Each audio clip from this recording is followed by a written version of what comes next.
Donc, nous sommes rendus aujourd'hui dans l'exposition de l'Évangile de Luc au chapitre 9, les versets 43 à 48. Donc, je poursuis la série expositive de notre frère Michael aujourd'hui, où ce qui était rendu.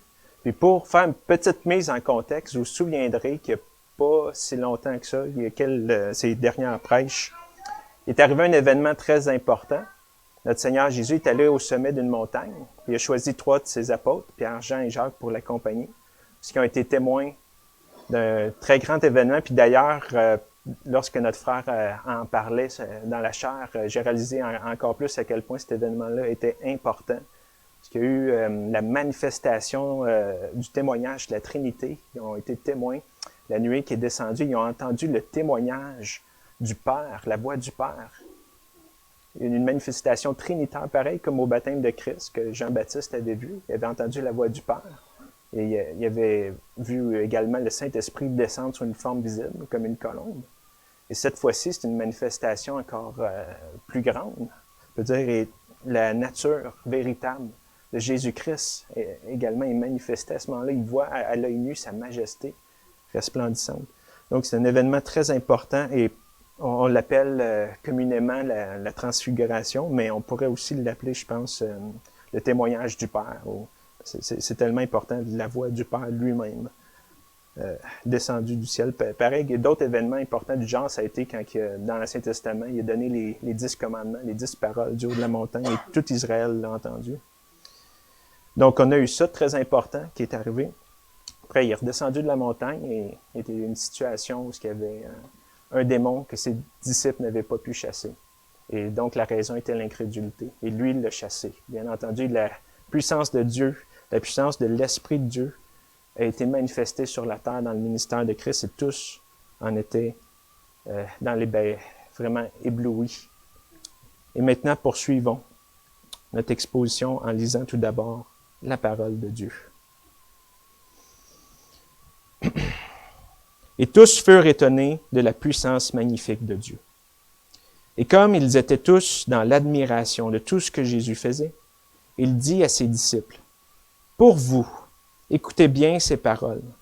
Le Fils de l'homme doit être livré entre les mains des hommes. » Mais ils n'entendaient point cette parole. Elle était si obscure pour eux qu'ils n'y comprenaient rien. Et ils craignaient de l'interroger sur ce sujet.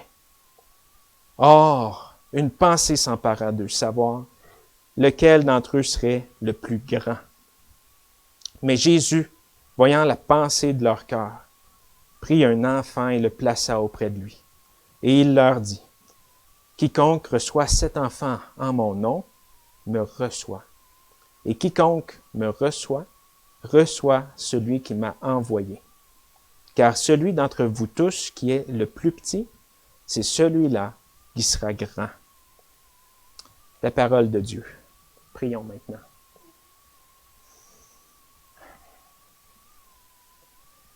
Père céleste, toi qui, peu de temps avant cette occasion, as manifesté ta voix des cieux, et Pierre, Jean et Jacques en ont été témoins. Merci de nous avoir donné cette parole aujourd'hui, de nous renouveler dans notre faiblesse, sur la terre, dans la vie d'à présent, dans le monde d'à présent. La grâce, aujourd'hui, que tu nous offres librement par la prédication de ta parole. Ô Dieu, donne-nous de t'adorer de nos oreilles et de notre bouche ce matin avec des cœurs croyants.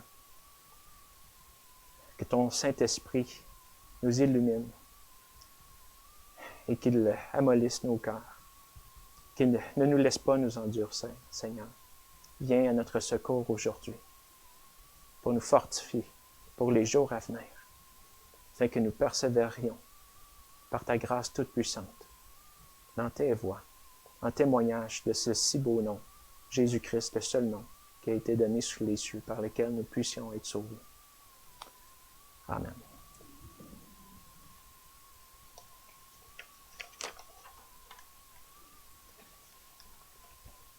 Donc, premièrement, on a principalement 2 situations ici. La première, Les disciples ne comprennent pas. Ça dit, ils n'entendent pas la parole de Christ dans le sens qu'ils la comprennent pas, ils la reçoivent pas. Puis elle est obscure pour eux. Puis ça, c'est une pourquoi. Mais encore pire, ils ne l'interrogent pas, ils ne questionnent pas à ce sujet. Fait que s'ils ne comprenaient pas, il y avait bien sûr la liberté ici de le questionner, puis ça aurait été une occasion pour le Seigneur Jésus de leur enseigner davantage. Mais ils ne le font pas, ils ne l'interrogent pas, afin de mieux comprendre et se faire enseigner à ce sujet. Donc, c'est quoi le contexte? Comme on vient de le voir, Pierre, Jean et Jacques, trois de ses apôtres, ils ont vu sa majesté dévoilée au sommet de la montagne. Ça ne fait pas si longtemps que ça, la majesté de Christ, qui était absolument glorieuse. Puis ils ont été témoins du témoignage trinitaire, la nuée qui est descendue sur le sommet de la montagne, qui les a entourés. Donc, la nature de Christ dévoilée, la voix du Père, puis même Moïse et Élie qui sont apparus aux côtés de Jésus-Christ, puis qui ont conversé avec lui. Il était pratiquement au ciel, en étant sur la montagne, comme notre frère Michael l'avait dit, le sommet de la montagne semblait symboliser le ciel, mais en effet, le ciel semblait être descendu au sommet de cette montagne. Donc, ils ont été témoins de ça, mais c'était un très, très, très grand événement. Je tiens à le souligner dans tout le Nouveau Testament, comme notre frère l'avait rappelé.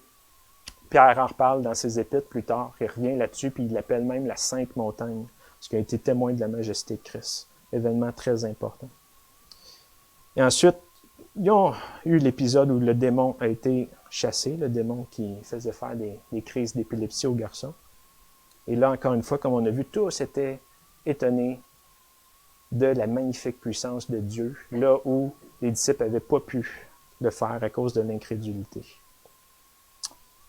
Et ensuite, quand Jésus dit cette parole-là, au sujet qu'il doit souffrir, dans le fond,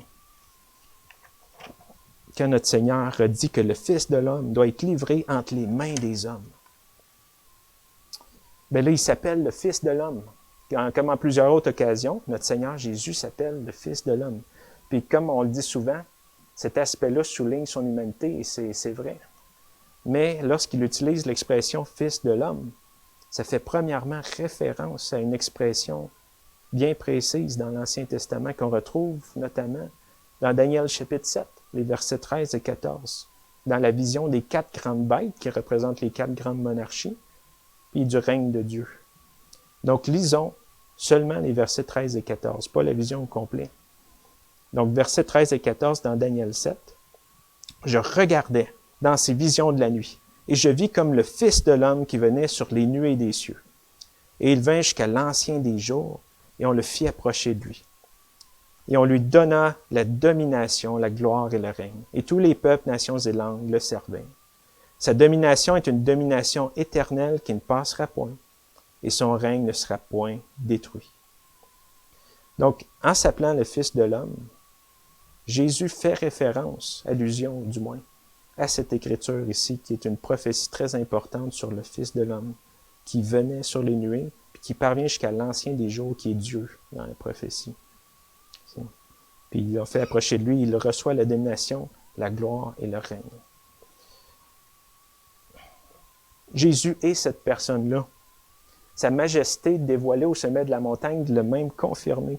Donc, elle vient d'être dévoilée aux 3 apôtres et maintenant il s'appelle encore le Fils de l'homme lui-même. Il est l'accomplissement de cette prophétie. À ce moment-là, cette prophétie-là n'est pas complètement accomplie, bien sûr. Jésus doit encore terminer son œuvre et ensuite mourir crucifié, ressusciter, monter au ciel, puis s'asseoir à la droite de son Père céleste. Mais c'est en train de se faire. Il est l'accomplissement. Il est la personne qui accomplit cette vision.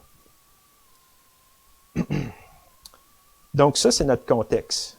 Mais sauf que ça dit qu'après, ce qu'il dit après par rapport à ses souffrances, à sa passion à Jérusalem, ses disciples ne comprennent pas, que c'est obscur et qu'ils ne veulent même pas l'interroger. À ce sujet, sont dans la crainte. Ils ne semblent pas être dans la foi à ce moment-là, encore une fois. On avait déjà un peu d'incrédulité avant. Ici, je pense qu'on a encore de l'incrédulité. C'est pas la crainte de Dieu, ici. Ça ne semble pas être ce genre de crainte-là. Et c'est la crainte de le questionner, c'est la crainte peut-être de découvrir la vérité. Mais ça ne semble pas être la crainte de Dieu. Donc, c'est quoi le problème? Pourquoi est-ce qu'ils ne comprennent pas? Premièrement. Fait qu'au niveau intellectuel et biblique, Dans le fond, les apôtres, comme plusieurs autres juifs, ils ont énormément de difficultés à réconcilier l'idée ou le thème dans l'Ancien Testament d'un sauveur souffrant, tel qu'on retrouve dans Ésaïe 53 et plusieurs autres passages. Et justement, l'idée ou le thème d'un Messie glorieux, comme on le voit ici dans Daniel 7. Fait que c'est un problème pour les Juifs, déjà, qu'on constate à cette époque-là. Encore aujourd'hui, je pense que c'est un problème pour plusieurs Juifs. Comment réconcilier ces passages dans l'Ancien Testament, ces différentes prophéties. Et il semble bel et bien que c'est le problème, au niveau intellectuel du moins, de nos apôtres ici. Je vous rappelle que ce qui est écrit dans Ésaïe 53, qui est un des plus beaux passages évangéliques et prophétiques évangéliques de l'Ancien Testament. Lisons-en certains extraits. Ésaïe 53. Qui a cru à notre message? Et à qui le bras de l'Éternel a-t-il été révélé? Il est monté devant l'Éternel comme un rejeton, comme une racine qui sort d'une terre desséchée. Il n'a ni beauté, ni éclat qui nous le fasse regarder, ni apparence qui nous le fasse désirer. Méprisé, délaissé des hommes, homme de douleur et connaissant la souffrance. Comme un homme devant qui on se couvre le visage, si méprisé que nous n'en faisions aucun cas. Cependant, il a porté nos maladies et il s'est chargé de nos douleurs. Et nous pensions qu'il était frappé de Dieu, battu et affligé. Mais il était meurtri pour nos péchés et frappé pour nos iniquités. Le châtiment qui nous apporte la paix est tombé sur lui, et par sa meurtrissure, nous avons la guérison. Nous étions tous errants comme des brebis, nous suivions chacun son propre chemin, et l'Éternel a fait venir sur lui l'iniquité de nous tous. Donc, nous voyons ici un passage sur le Messie souffrant, très clair, un des plus clairs de l'Ancien Testament. Et juste avant, on a lu un passage sur le Messie glorieux. Et comment réconcilier ça dans la tête des apôtres? Mais Jésus vient justement de dire, c'est le réconcilier dans une phrase. Il s'est appelé le Fils de l'homme, Daniel 7, puis il a dit que le Fils de l'homme doit souffrir, ce qui n'était pas visiblement écrit dans Daniel 7. Donc Jésus réconcilie les deux. Et comme nous le savons, nous, on a aujourd'hui le grand privilège d'avoir le Nouveau Testament, où ce qu'on voit tout ça est accompli. Et comment notre Seigneur Jésus, d'une façon qui apparaissait tout d'abord mystérieuse, qui était cachée et un grand mystère, a réconcilié ces deux thèmes-là. Comment qui a été à la fois le Messie glorieux, tout en étant le Messie souffrant, le Sauveur souffrant, de parfaitement accompli dans sa passion et dans sa croix. Et ensuite, on a vu son exaltation à la droite de la majesté divine. Donc ça, c'était plus au niveau intellectuel, dans le fond, et biblique.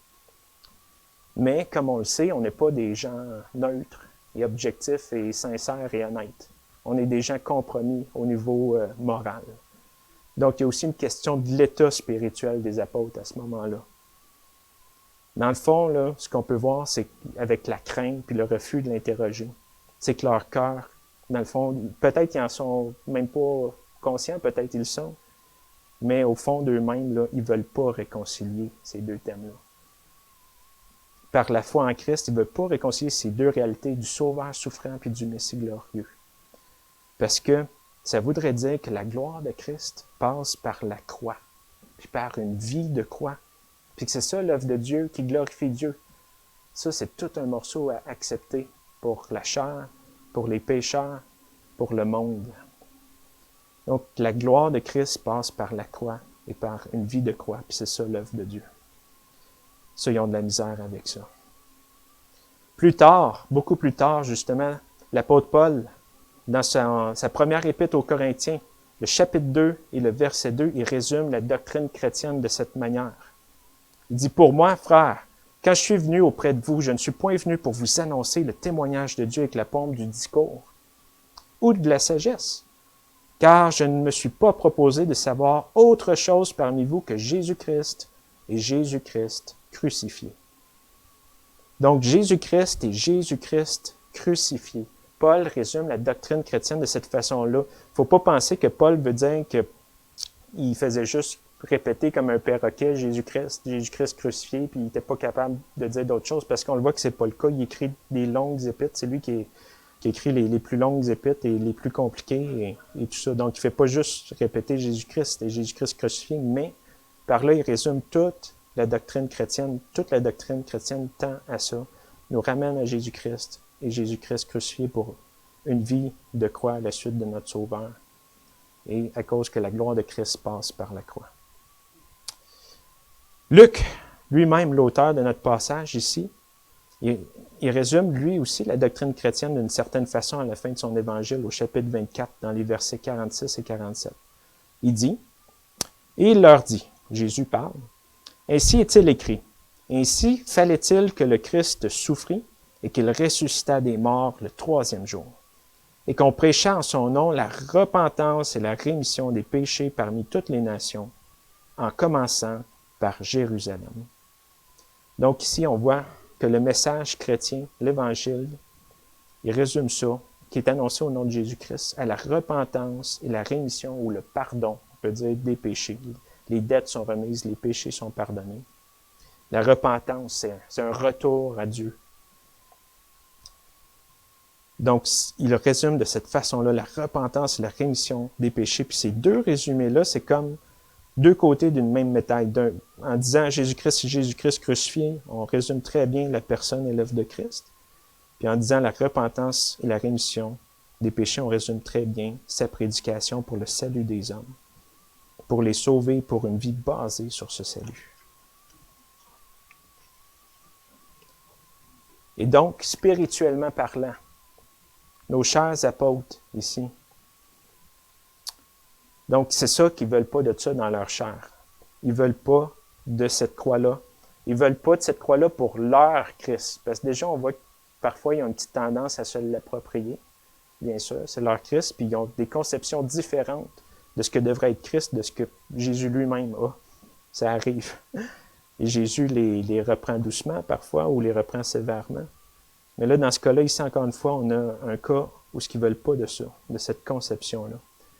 Puis un très beau passage parallèle qui nous prouve ça, c'est Matthieu 16, les versets 21 à 23, où il est écrit, « Dès lors, Jésus commença à déclarer à ses disciples qu'il fallait qu'il allât à Jérusalem et qu'il y souffrit beaucoup de la part des sénateurs et des principaux sacrificateurs et des scribes, et qu'il y fut mis à mort, et qu'il ressuscita le troisième jour.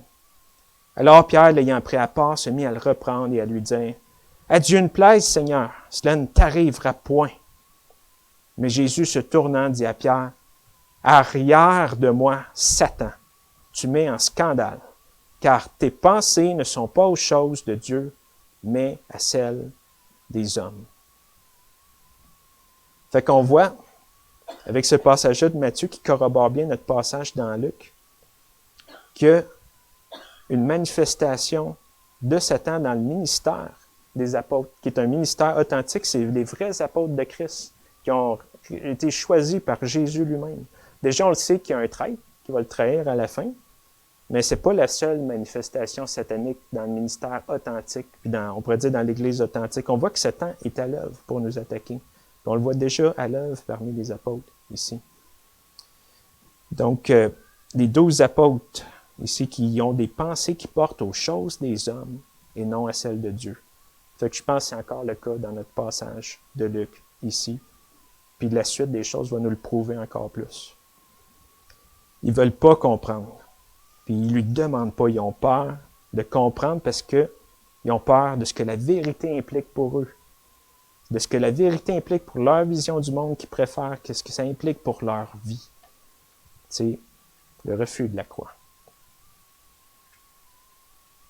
Fait que pensez-y bien pour nous aujourd'hui. Hein, si on réfléchit un peu plus à ça, fait que si c'est déjà le cas dans les pages d'Évangile, pour les vrais apôtres de Christ, pas des faux apôtres, pas des imposteurs, si c'est le cas pour des vrais apôtres de Christ qui ont ce danger spirituel-là qui les guette, Satan qui s'introduit dans leur ministère pour porter leur pensée aux choses des hommes et non de Dieu.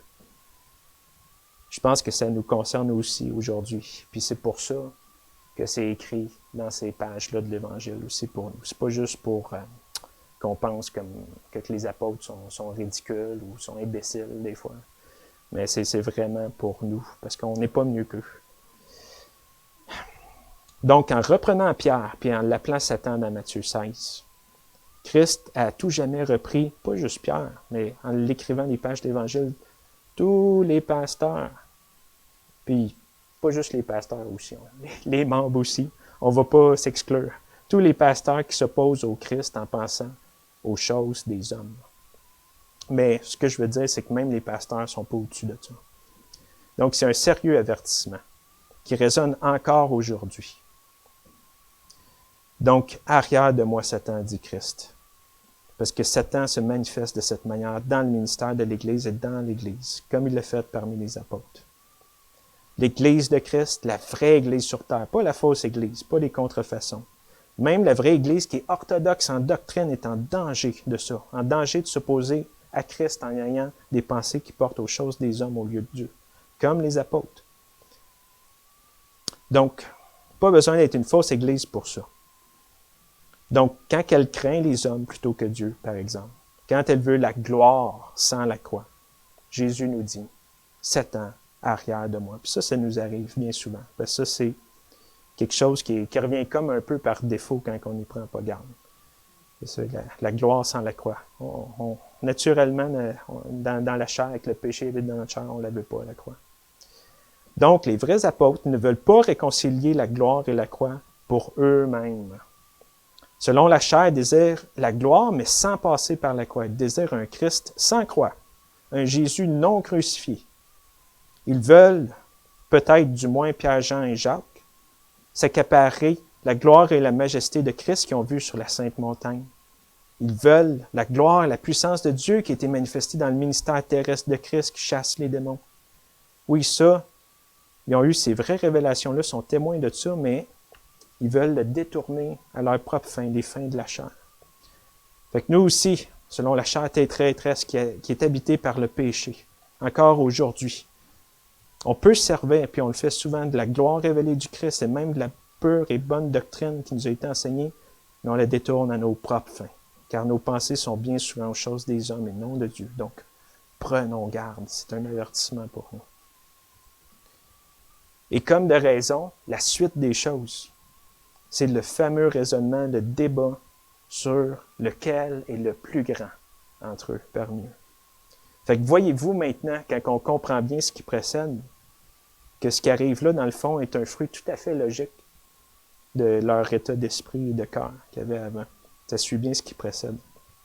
Donc, puisqu'ils ne désirent pas réconcilier la croix avec la gloire de Christ, qu'ils ne veulent pas comprendre ça, que leurs pensées sont choses des hommes, un raisonnement s'élève parmi eux. Un débat entre eux dans l'Église du Christ authentique représentée par les apôtres à ce moment-là, sur lequel serait le plus grand. Est-ce que c'est étonnant que ça arrive quand ils refusent la croix? Quand ils refusent d'avoir l'intelligence éclairée par la lumière de la croix et de la passion de Christ? Que lui, il veut leur en parler, c'est ça qu'il fait. Il attend leurs questions, mais il ne questionne pas. Fait que vous voyez maintenant cette manifestation du temps dans le mystère, puis le fruit maintenant que ça porte avec ce faux débat-là. Mais jouons un peu leur jeu pour un moment. Lequel est le plus grand, selon vous? Pierre, Jean-Jacques ou peut-être même Judas? Parce que quand on y pense, Pierre, Jean et Jacques, fait que Jean et Jacques, c'est les deux frères, parce qu'il y a deux Jacques. Fait que oui, ils ont été choisis pour être témoins de la transfiguration de Christ et du témoignage du Père. Mais il y avait aussi été choisi une autre occasion pour voir la jeune fille être ressuscitée. Donc, ces trois-là semblent avoir été privilégiés à certaines occasions. Est-ce que ce serait eux les plus grands? Ou en tout cas, le plus grand se trouve parmi ces trois-là, peut-être? Si on pense un peu plus aussi à une autre occasion, les deux frères, justement, qui sont surnommés les fils du tonnerre, les Boanerges, Jean et Jacques. Ils ont été témoins, comme on le voit ici à la montagne 5, d'Élie et de Moïse. Et donc, qu'est-ce que Élie avait fait dans son temps par le ministère de Dieu? Dieu avait fait descendre le feu du ciel, vous vous souvenez? Et donc, eux aussi, on dirait inspirés par ça, peut-être imbus un peu par la gloire qu'ils ont vue.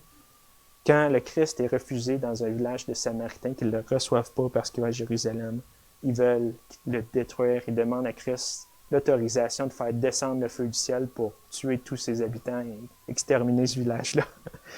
Donc, eux, est-ce que ce serait eux les plus grands? des Boanerges. Est-ce que c'est Judas? Parce que Judas, avant qu'il trahisse notre Seigneur Jésus, semblait quand même un homme de confiance. Il avait la bourse, l'argent. Donc, est-ce que c'est Judas le plus grand? Et les autres aussi, on en sait un peu moins sur les autres. Simon le Zélote, peut-être qu'il pourrait dire que c'est le plus impliqué. On ne sait pas. Donc, est-ce que c'est lui le plus grand? Donc, vous voyez, si on joue ce jeu-là, on n'a pas fini. Mais ce raisonnement, ce débat qui procède d'un refus de la croix du Christ dans le monde d'à présent, comme on l'a vu dans l'histoire, a consumé l'Église authentique du Seigneur, sur la terre, je parle. Depuis que ce débat-là a commencé parmi les vrais apôtres du Christ, depuis ce temps-là, ça a toujours été une plaie dans l'Église du Christ. Voyez, justement, quelques siècles plus tard, le système pyramidal. Si on regarde l'histoire de l'Église, je parle, puis on regarde l'ancienne Église qu'il y avait dans l'Empire romain, l'ancienne Église catholique, tout ça. Mais on voit les débuts d'un certain système pyramidal dans le ministère, d'autorité pyramidale. Puis justement, une telle idée est justement basée sur ce thème-là, cette idée-là sur lequel est le plus grand. Et donc, vu qu'il y a plusieurs hommes qui ont l'ambition d'être grands, ça prend une hiérarchie. Et ça prend la forme d'une pyramide, en pratique, pour que ce soit viable. Donc, on a vu que ça a été une plaie sur l'Église. Et pourtant, l'Église était encore relativement orthodoxe. C'est dans ce temps-là. Mais ça a commencé assez tôt. Mais on voit que ça a commencé même dans le ministère des apôtres eux-mêmes. Puis vous voyez comment plus tard également a été confirmé comme top ou sommet de cette pyramide-là, le pape de Rome, qui est venu compléter la pyramide. Donc, qui est l'aboutissement de cette ambition-là, l'aboutissement de ce désir-là d'être le plus grand. Puis il est affublé de toutes sortes de titres, même des types qui paraissent humbles, comme serviteur des serviteurs. Il est le plus grand serviteur. C'est un peu contradictoire, ça fait orgueilleux à dire. Mais il est aussi l'évêque universel, c'est-à-dire l'évêque de tout l'univers. Il est le remplaçant de Christ sur terre. Il est le successeur de Pierre. Ah! Mais pourquoi que c'est important d'être le successeur de Pierre selon cette fausse pensée-là? C'est parce qu'ils ont justement décrété que Pierre était le plus grand, qui était le prince des apôtres. Et donc, bien sûr, après commence la bataille pour qui va être le successeur de Pierre. Donc, ils ont établi que Pierre était le plus grand, et maintenant, il y a besoin d'un successeur. Donc, vous voyez comment ça a miné l'Église. Et ça, on a encore ça aujourd'hui. Mais bien sûr, nous, on peut se dire ici, on a échappé à cette hiérarchie-là, ça ne nous concerne plus vraiment. OK, mais on est encore en danger, vous le voyez, parce que même à cette époque-là, quand il était un petit groupe, les apôtres, vous voyez déjà le danger qu'il y avait. Parmi eux, lequel est le plus grand, était un débat bien présent. Puis je pense que pas être obligé de convaincre personne que dans les églises locales libres du système romain, il y a quand même plein de divisions puis d'ambitions. Il y a plein de chicanes de ministères puis de lequel est le plus grand, puis de politiques sales qui minent les églises. Même si on est des petits groupes, 30, 50, 100, on a tous ces débats-là pareils bien souvent quand on n'y prend pas garde. On n'est pas au-dessus de ça. Donc soyons humbles, frères. Un autre point, c'est que les apôtres ont remarqué que ce n'étaient pas des gens reconnus comme ayant du succès dans le monde. Ce n'étaient pas les plus riches, les plus forts. Ils n'avaient pas réussi des conquêtes. Pierre, il était analphabète. C'était un pêcheur de poissons, puis c'est OK. T'sais. Mais ça, c'était pas considéré généralement comme un grand succès dans le monde. Donc, on a deux types de gens. Des fois, dans l'Église, on a des gens qui ont déjà du succès dans le monde, puis qui ont encore de l'ambition, qui cherchent à continuer d'avoir du succès dans l'Église. Ou on a des gens qui n'ont pas de succès mondain, dans le sens du succès convoité, que les gens convoitent. Puis, quand ils sont dans l'Église, c'est pour eux l'occasion, ben c'est pour nous en fait, pour tout le monde l'occasion d'avoir une seconde chance au succès. Et là, Satan vient nous tenter subtilement. Qui dit, ben, tu peux être roi d'un petit patelin de 30, 50, 100 personnes. Tu peux avoir la gloire ici. Tu peux tasser d'autres. Fait que vous voyez, de façon subtile, cette tentation-là nous concerne tous, encore aujourd'hui. Souvent, c'est ça qui arrive. Une seconde chance à la gloire dans l'Église. Quel danger spirituel. Un autre point à considérer, c'est que même on est aveugle avec ce péché-là. Parce que souvent, on voit ce péché-là chez les autres. Les apôtres, par exemple, ils avaient clairement écouté l'enseignement de Christ au sujet des pharisiens. Et vous savez que les pharisiens, Christ les a dénoncés pour ça, entre autres. Lisons justement la dénonciation que Christ en fait dans Matthieu 23, à partir du verset 5. Donc, en parlant des pharisiens, des scribes et des pharisiens, en fait, Jésus dit, dans Matthieu 23, « Ils font toutes leurs actions afin que les hommes les voient, car ils portent de larges phylactères. Ils allongent les franges de leurs vêtements. Ils aiment les premières places dans les festins et les premiers sièges dans les synagogues. Ils aiment être salués dans les places publiques et à être appelés par les hommes « Maître, Maître ». Mais vous ne vous faites point appeler Maître, car vous n'avez qu'un Maître, le Christ. Et pour vous, vous êtes tous frères. Et n'appelez personne sur la terre votre Père, car vous n'avez qu'un seul Père, celui qui est dans les cieux. Et ne vous faites point appeler docteur, car vous n'avez qu'un seul docteur, le Christ. Mais que le plus grand d'entre vous soit votre serviteur, car quiconque s'élèvera sera abaissé, et quiconque s'abaissera sera élevé. Donc, les apôtres ont écouté cet enseignement du Christ et avaient certainement plus de facilité à condamner ça chez les scribes et les pharisiens. Mais, subtilement, ils étaient en train de reproduire le même pattern dans l'Église. Ce sont des hommes de même nature que les scribes et pharisiens. Donc, nous aussi, prenons garde. C'est un très grand danger spirituel. Mais justement, on en parle car nous n'ignorons pas les ruses du diable, ce diviseur qui nous divise de Dieu et les uns des autres. Tout ça semble un petit peu désespérant, un petit peu décourageant, n'est-ce pas? Mais c'est pas la fin de l'histoire, heureusement. Fait que les apôtres, ils n'ont pas été perdus en fin de compte, et à l'exception de Judas le traître. Malgré ce portrait sombre, ce qu'on voit leur incrédulité, leur refus de la croix, les faux débats religieux qu'ils ont pour leur propre gloire, les apôtres sont sauvés, à l'exception de Judas. Ils ont fini par reconnaître et par aimer la croix et la passion de Christ. Et ils ont persévéré dans la voie de la repentance et du pardon des péchés. Fait que ces péchés-là d'ambition, ces péchés-là de vouloir être le plus grand, cette ambition satanique leur a été pardonnée efficacement par l'œuvre de Christ. Et ils ont marché dans la voie de la repentance, ils ont porté les fruits de cette repentance-là, ils sont retournés à Dieu. Fait que, bien aimé, il y a de l'espoir pour l'Église sur terre. Donc, je dis pas ça pour penser que tout est perdu. Mais repentons-nous avec les apôtres dans la crainte de Dieu et recevons ce pardon pour ce péché démasqué dans l'Église.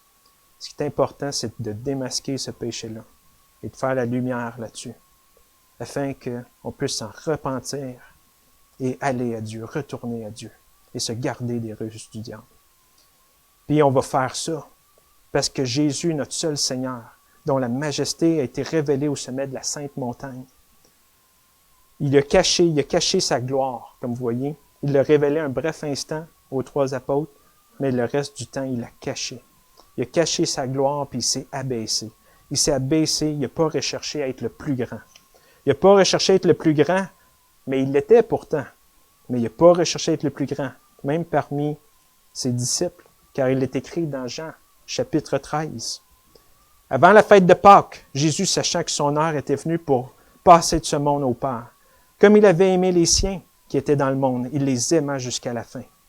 Et lors du souper, le diable ayant déjà mis au cœur de Judas l'Iscariote, fils de Simon, de le trahir. Jésus, sachant que le Père lui avait remis toutes choses entre les mains, et qu'il était venu de Dieu, et qu'il retournait à Dieu, se leva du souper, ôta son manteau. Ayant pris un linge, il s'en ceignit. Ensuite, il mit de l'eau dans un bassin, et se mit à laver les pieds de ses disciples et à les essuyer avec le linge dont il était saint. Après donc, un peu plus loin, ça dit, après donc qu'il leur eut lavé les pieds et qu'il eut repris son manteau, s'étant remis à table, il leur dit, « Savez-vous ce que je vous ai fait? Vous m'appelez Maître et Seigneur et vous dites vrai, car je le suis. Si donc je vous ai lavé les pieds, moi, le Maître, le Seigneur et le Maître, vous devez aussi vous laver les pieds les uns aux autres. Car je vous ai donné un exemple afin que vous fassiez comme je vous ai fait. en vérité, je vous le dis, le Seigneur n'est pas plus grand que son maître, ni l'envoyé plus grand que celui qui l'a envoyé. Si vous savez ces choses, vous êtes heureux, pourvu que vous les pratiquiez. Donc, on voit également que notre Seigneur Jésus n'a pas cherché à être le plus grand, ni par rapport à son Père, parce qu'il est écrit dans Philippiens, chapitre 2. Ayez en vous les mêmes sentiments que Jésus-Christ, lequel, étant en forme de Dieu, n'a point regardé comme une proie à saisir d'être égal à Dieu. Mais il s'est dépouillé lui-même, ayant pris la forme de serviteur, devenant semblable aux hommes. Et revêtu de la figure d'homme, il s'est abaissé lui-même, en se rendant obéissant jusqu'à la mort, même jusqu'à la mort de la croix. C'est pourquoi aussi Dieu l'a souverainement élevé et lui a donné un nom qui est au-dessus de tout nom, afin qu'au nom de Jésus, tout ce qui est dans les cieux et sur la terre et sous la terre fléchisse le genou, et que toute langue confesse que Jésus-Christ est le Seigneur, à la gloire de Dieu, le Père. Donc, vous voyez, la gloire est passée par la croix.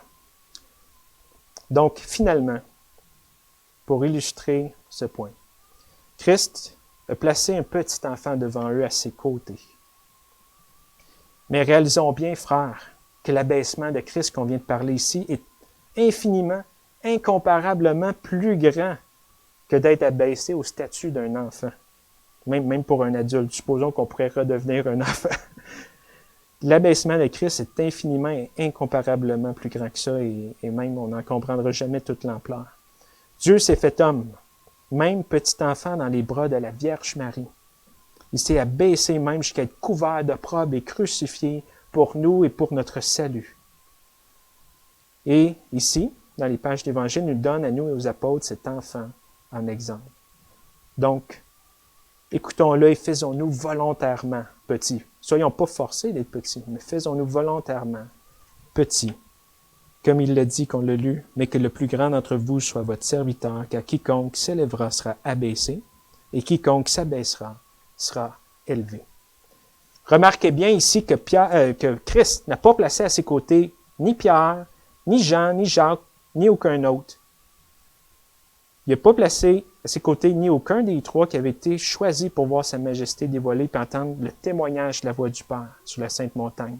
C'est cet enfant-là qui est placé dont on ne connaît même pas le nom. Dans un sens, c'est une insulte à l'orgueil des apôtres, quand on y pense bien. Parce qu'on place habituellement à ses côtés, comme notre second, notre bras droit, celui qu'on veut mettre devant les autres, le plus grand, autrement dit. Mais en vérité, celui qui est aux côtés de Christ devant tous les autres, celui que Christ a choisi ici, à cette occasion, pour le représenter en tant qu'ambassadeur à son nom, est un petit enfant. Donc, frères, nous devons de même nous faire petits volontairement, par la foi, humbles, nous faire les serviteurs de tous, être comme cet enfant si nous voulons réellement que le Christ se manifeste sur la terre, dans cette vie, par nous. Car ceux qui sont envoyés au nom de Christ tiennent lieu de Christ pour ceux qui les reçoivent. Et Christ n'est pas un roi absent, mais un roi présent. Il est présent dans la présence de ses ambassadeurs qu'il envoie. Il est là. Voulez-vous que le Christ soit manifesté par vous? Donc, abaissez-vous volontairement, soyez cet enfant par rapport aux autres et servez-les. De même, dans l'Église, recevez aussi les plus petits, ceux qui sont petits aux yeux du monde. Recevez les enfants. Et recevez donc aussi les autres que le monde n'estime pas. Parce que dans ce temps-là, il faut souligner que les enfants, c'était pas estimé, qu'il ne fallait pas perdre son temps avec des enfants. C'est plus ça le point de vue. Mais donc, si vous recevez de tels enfants, recevez également les autres que le monde n'estime pas. Des analphabètes comme l'apôtre Pierre, des jeunes comme l'apôtre Jean, parce qu'il était le plus jeune des apôtres, il était sûrement assez jeune à l'époque. Puis toutes sortes d'autres de gens. Recevez ceux qui apparaissent comme rien aux yeux du monde. C'est pas un message humaniste pourtant. C'est un message pour l'Église du Christ qui est son corps. Recevez-vous les uns les autres de cette manière, car Christ a promis d'être présent parmi nous de cette manière. Recevez ces petits envoyés au nom de Christ, et c'est le Christ lui-même que vous recevez. Il sera présent dans votre vie sociale et dans votre vie d'Église. Et c'est même le Père que vous recevez selon la parole de Christ. Professez le Christ en utilisant votre intellect, mais aussi dans votre vie. Recevez-le aussi en pratique dans votre vie d'Église dans votre vie sociale d'Église. Recevez le Christ. Faites en sorte que vous alliez vers les autres au nom du Christ et en vertu de sa présence glorieuse. Car il se cache à la vue sous le couvert de la vie d'Église. Jésus s'est caché. Même à la fin de l'Évangile, quand ils rompt le pain avec les deux disciples, la voie d'Emmaüs, il disparaît à leurs yeux. Mais pourtant, on en comprend qu'il est bien présent. Il disparaît à leurs yeux. Donc, Christ est présent, mais il se cache. Il se cache à la vue, au raisonnement sans la foi. Sous le couvert de la vie d'Église qui appelle son corps. Christ se cache maintenant dans cette Église qui est précieuse pour lui. Et il se manifeste de cette manière à la fois exprimée dans l'amour et non à la vue.